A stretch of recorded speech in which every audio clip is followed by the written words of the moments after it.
Welcome to Entrepreneur Life with me, Joel Campbell, and I am an entrepreneur. I tell you what, those starts, that starting point is really getting to a flow now. I've got that down pat. I don't even need to read from a script anymore, so I've got it, which is good. Still in New Zealand. I'm probably only maybe 2 episodes away before I'm actually back in the UK filming these back in the UK. It's been really sporadic in New Zealand. I had a plan of getting loads of these done and doing loads of different things. I wrote loads of really cool stuff down. I went through loads of different subjects. I picked up loads of comments that people have been making, things along those lines to put it together to really start chewing through the media. Never works out like that, does it? The plan never came together quite in that way. So I have got a lot I want to do, but I am struggling to find the time. And that's kind of loosely what I wanted to speak about today.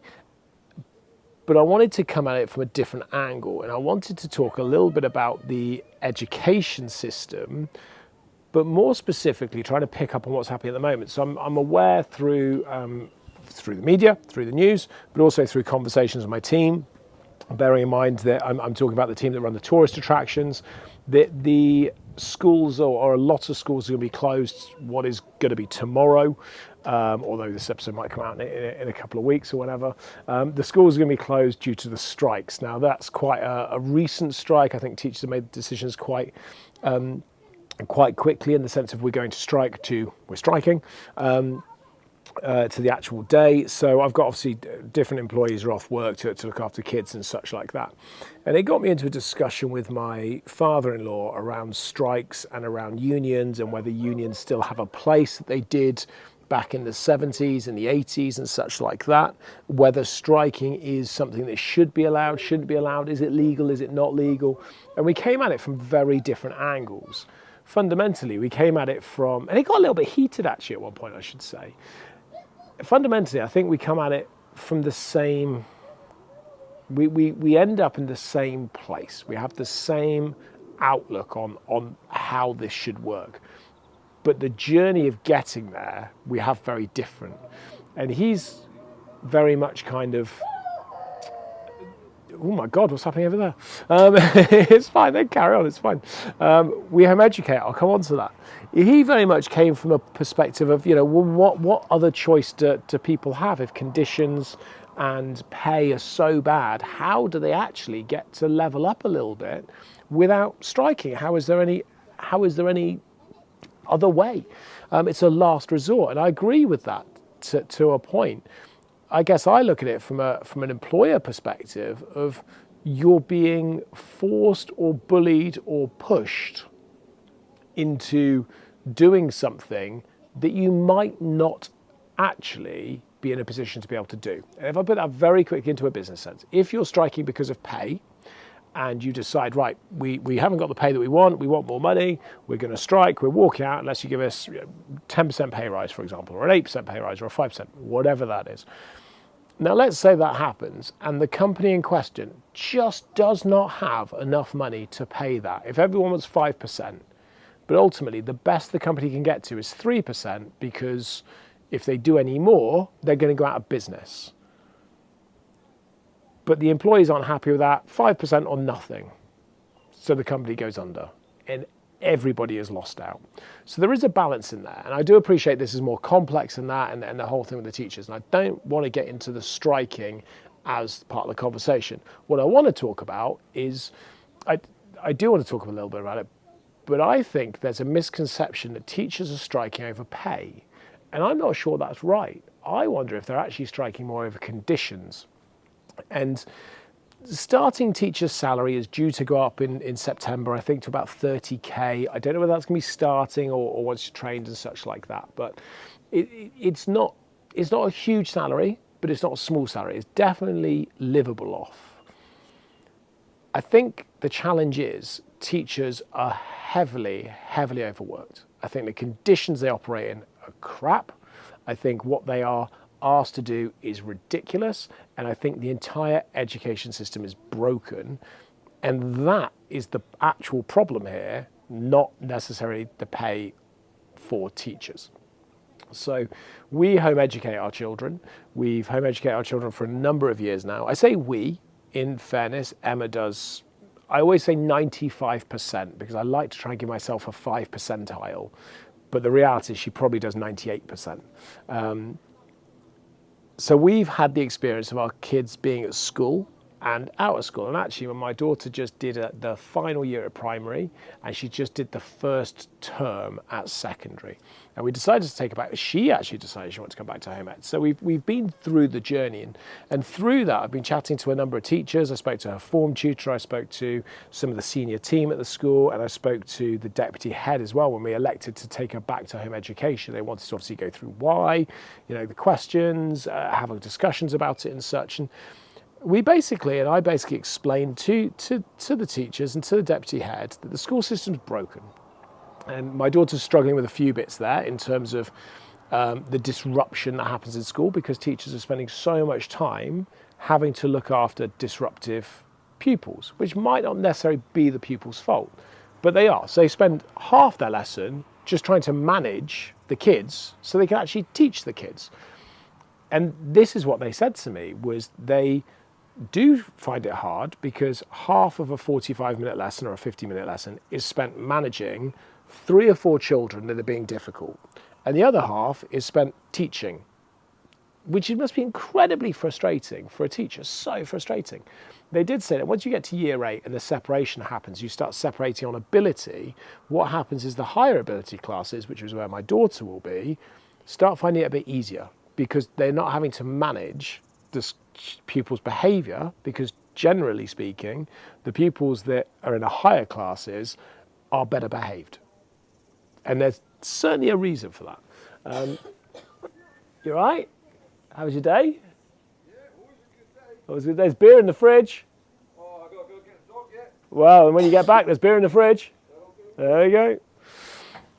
My father-in-law's just returned home from work. So where was I? So fundamentally, that will make a separation. The school did say that actually if your daughter stays until year 8, she'll go through the separation, she'll be in a different group, and she'll find it less disruptive, and she'll probably get on with that better. And I went, yeah, that's probably true. But what happens to all those kids that don't go into those high groups? You're going to put all the disruptive kids together. And I know this because that was me. And that was me. God, I'm going to turn 40 later this year. So is that 16 years I went to school? Maybe I should have done maths all the way up until I was 18, like Rishi suggests. And I would realise that actually it was 24 years ago that I left school. Sorry, that was my subtle little dig there. So yeah, 24 years. And they're still using exactly the same system now as they did 24 years ago when I was at school. Now, I operate a number of different businesses, and I've been through life in many, many different aspects. In my business, for example, if we operated the same systems in 24 years' time, I guarantee you majority of them will not work.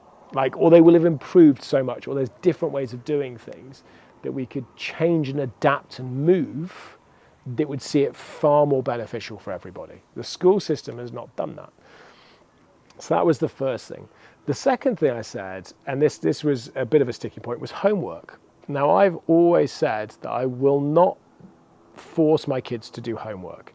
If they choose to do homework, then I will support it. But if they do not want to do their homework, then I'm not going to force them to do it. And the reason is because I believe you go to school to learn. You go to school to be taught certain things by teachers, by qualified professional teachers. You do not then get given work to then go home and do at home. Your education time is your education time at school. Then when you're at home, that's your home time. That's not go home and do additional work. And I really believe that what that does is it just conditions people from a young age. You go to school, you do your work, you get given extra work, you go home and you do that in the evening. Where's your time? Where's the me time? Where's the individual's time? And then when you leave school, you're conditioned like that. So when you go to work for somebody and get a job, you will go and do your job, and you'll do your 8 hours, 7.5, 8 hours, whatever it may be. And then you will go home and you will continue working. And then people burn out, and we're seeing that all the time now. Mental health is such a huge thing now, such awareness around it, which there should be.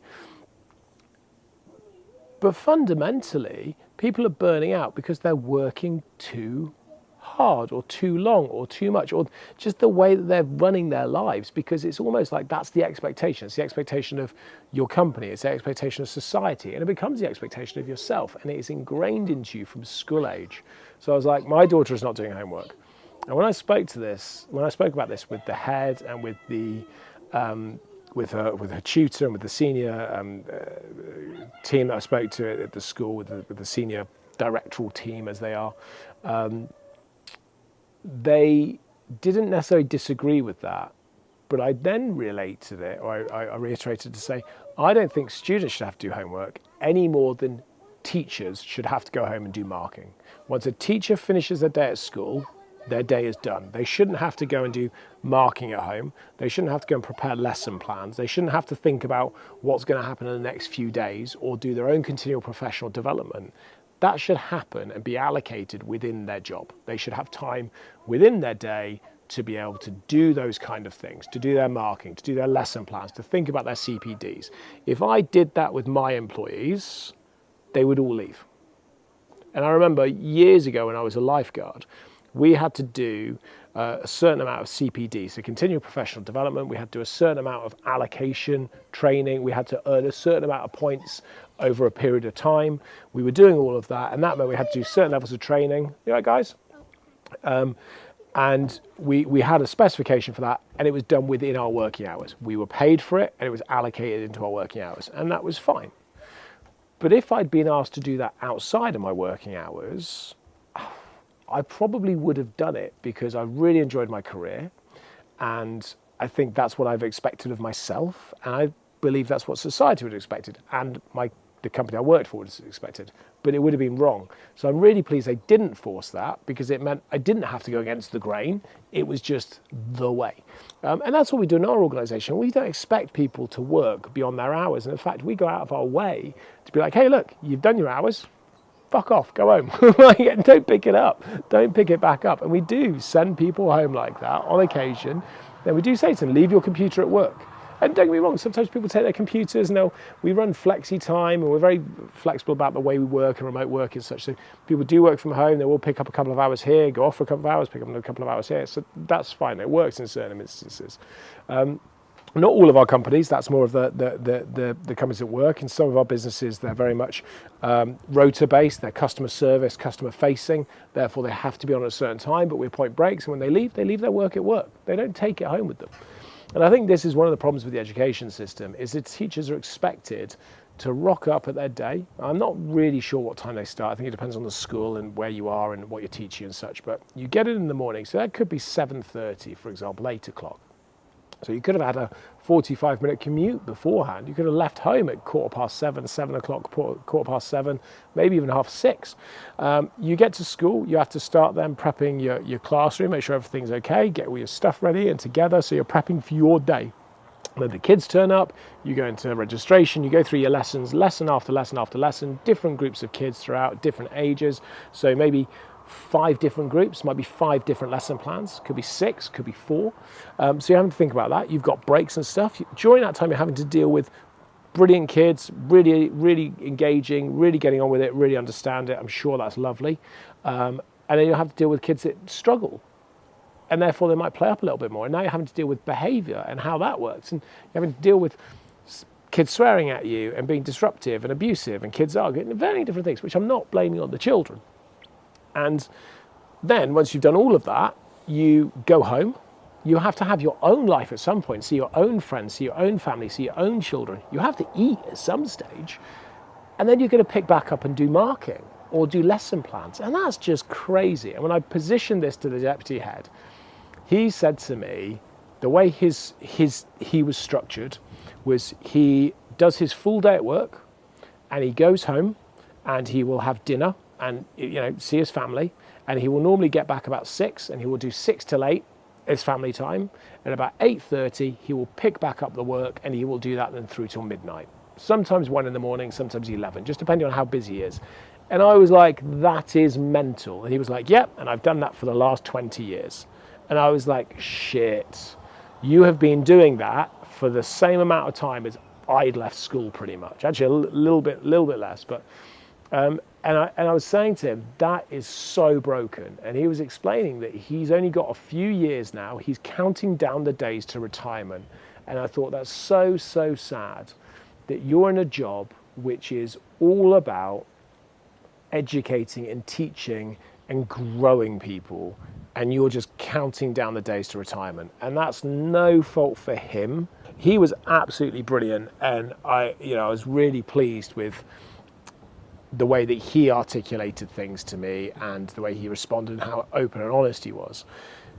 But I was just like, wow, this system's so broken. And I did say to him, I believe there will be a time, because the government aren't going to change this. They're just not, because they're just inept. They are unable to see beyond their own idiocracy of how this doesn't work. And in fact, it's getting worse. Rishi Sunak, I made light of it earlier, saying that kids should go to do maths until they're 18. Why? What's the fucking point? I mean, I was not good at maths at school. I was not good at school, full stop. But my maths now is unbelievable. And I say that, in all seriousness, it is unbelievably good. My addition, my subtraction, my division, my timesing, so my basic numeric maths is really good. I can do it pretty fast, pretty accurately. And if it's big numbers, I might not get to the exact figure, but I'll get to a ballpark really quite quickly. My division is solid. I'm so good with percentages. And I'm really good at allocating lots of different numbers in my head at the same time and working out things like gross profits, or working out incomes, gross profits, net profits, operating profits, post-tax profits, pre-tax profits, tax percentages. And then I'm really good at looking at figures and kind of go, oh, well, that means that that level of income is this percentage of the total. And it's like this, and it's done like this. And that means that's 2/5 of this, and that's going to be a fifth of that. And actually, if we squeeze this, that will make a difference there, and that impact will happen here. And I can just relate that just like that. And I've learned that by doing it.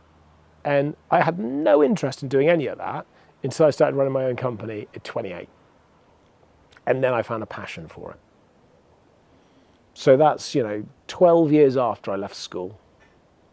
And I suddenly got better at maths. I didn't need to learn it. My brother my stepbrother went and studied maths at university. But I bet I'm better at maths than he is. Fundamentally, day to day, I mean, he's actually a teacher, so he teaches maths, so he doesn't have to understand more. But it's, you learn the bits that are appropriate for you to be able to do what you want to do in life. And that is a really good aspect to explain home education. You pick the bits your children are interested in, you let them lead the direction. Yes, we do fundamentals of English, maths, science, and such like that, but generally they lead the direction of what they're going to learn because they're engaged in it, they enjoy it, and because they're engaged and because they enjoy it, they learn better. They absorb it better, and they know so much more. So they might not have the neatest handwriting, and their spelling may not be fantastic, but they fundamentally are better, more rounded education than I think people that go to school are. And that's not the fault of people at school. It's the system. It is broken. And if you don't realize that, if you don't see that, then maybe you should go back to school for a few years, because it is totally broken. We still operate the same system that we operated decades ago, and it's never changed. And I'm going to finish. I'm getting to the end point.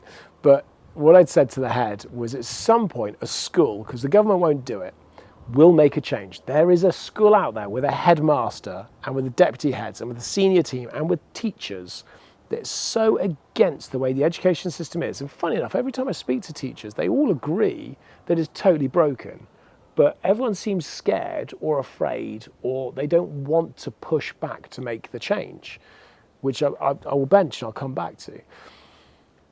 But I did say at some point there's going to be a school that going to go, no, fuck it.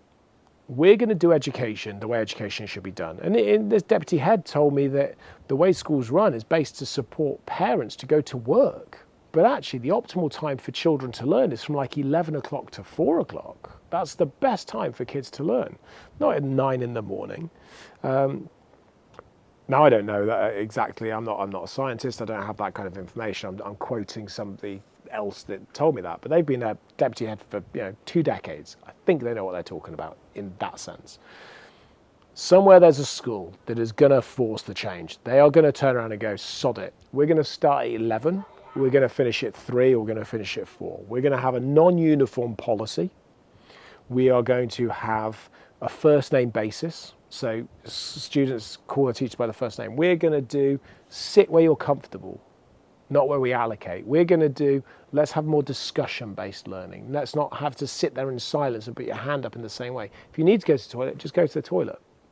If you don't want to be here to learn, don't be here.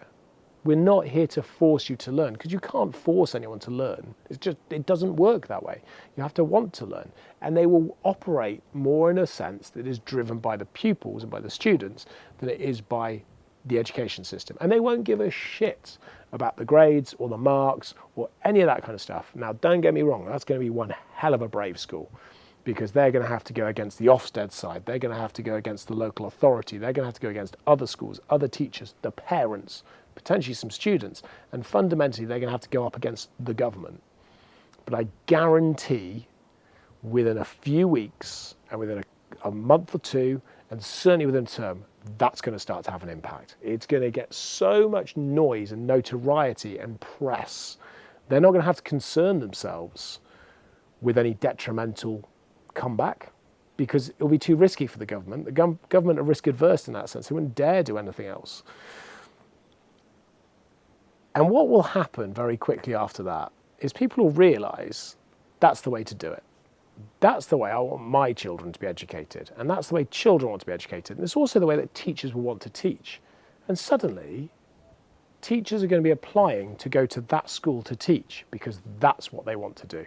And they're going to get more enjoyment, and the culture of that school fits with what they're trying to do and why they went to teach in the first place.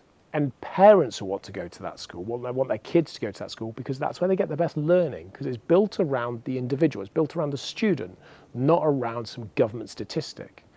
And students will want to go there because it's more enjoyable, because you can focus on the things you want to focus on. If I'd been allowed to do 3 times the amount of PE, 3 times the amount of drama, 3 times the amount of history, and 3 times the amount of cooking, I'd have been a grade A student.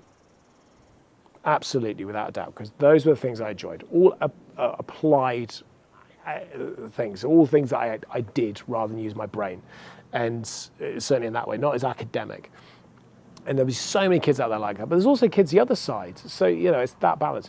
But what will happen suddenly is you'll have an influx of teachers wanting to teach there, an influx of parents wanting to get their kids there, which means everyone has to move to the area. And suddenly you're going to see the price of houses in that space, in that area, go up. And there'll be more demand for people to live in that area, which means there'll be more demand for the services, which means more people will start to live there, which means more council tax will get paid, which means the councils will generate more income to be able to provide the services. It also means that people that might be moving away from the area will be able to generate more money for their house prices. It will become a more sought after area. And when things are more sought after like that, it raises them. I would love to see more inner city schools, schools that really struggle due to the low affluency of their area, making this change, because they are the ones that will then gain the most. The reason why I wanted to come back onto the circle around the striking is because it's interesting to me how teachers that I speak to agree that the system's broken, that the education system's just totally broken, it's out of date and needs complete radical overhaul. And they'll talk about that quite openly. It's interesting to me that they understand the student psychology and the psychology of individuals of why it's broken, and really they know how to fix it. That's the thing. It's not the fact it's broken. You can get anybody to tell you what the problems are. Finding somebody that can tell you what the solution is, that's the real challenge. And they're there. They know what the solution is. And they're striking based on, yes, pay will be an aspect, but that's probably driven more by all the extenuating factors of rising cost of living, not due to low pay, or not due to being underpaid necessarily. It's the fact that, you know, everything's now more expensive. That's why they're after more money. It's more to do with the conditions, and the conditions are a factor of the broken system. So teachers and unions will strike based on the conditions, the problem. But why are they not striking to say, fix the fucking system, Fix the root cause. Fix the absolute root cause. And it's the same if in health, for example, you go into, let's say you go to hospital because you've got a headache. The cause of the headache might be something really serious. So you don't want them just to give you a couple of paracetamol to make the headache go away for the next 2 hours. You want them to investigate and fix the root cause of the problem so you don't continue to get the headaches, if that makes sense. I'm sure it does. It made sense to me. But that's the problem, is they're not fundamentally fixing the root cause of the issue. And I just think it's interesting that people are striking based on that, as opposed to striking to say, fix the fucking education system because it's broken. And it has a direct correlation with businesses, because I see it all the time. And I'm going to leave you with this little nugget. We spend so much time in our business, and every company I've worked with, and every business I see, and every team building and training, we talk about this: think outside the box. Think outside the box. And I'm like, where the fuck did the box come from? When you were born, you weren't put in a box. There was no box there. When you learned to walk, you weren't restricted and said, no, you can't walk, stay inside your box. That didn't happen. When you learned to eat, you weren't going, no, you're not allowed to eat, stay inside your box. When you learned to walk and then you were learning to run, it wasn't, no, stay inside your box. It's not until later on that we put you into this mythical box that basically stops you from being an individual. It stops you from thinking for yourself. It stops you from being able to have any kind of notion of expression that is outside the norm, outside the walls of this box. And then that happens for years when you're in school. We put you in this box. You're just smashed and smashed and smashed and smashed and smashed until you fit into this box. And then when you leave school and you come into employment, what's happening now? Every single employer is like, think outside the box. We want you thinking outside the box. What fucking box? When did we put you in this box? We put it to you whilst you were in the education system. And if we hadn't done that, businesses wouldn't then be spending the next 5-10 years trying to get you to think outside the box. Historically, that's what the labour need was, or that's what they believed the requirement was people inside a box, people that say yes sir, no sir, yes ma'am, no ma'am, and just do exactly as they're told. That's not the world we operate in anymore. We want free thinkers, radical thinkers, people that can express themselves and utilize more common sense aspects, but it's all just been smashed out of them. So this whole think outside the box, every time you use that from this point forward, think outside the box, just remember, we created that problem. We put people in that box because of the way we run our education system.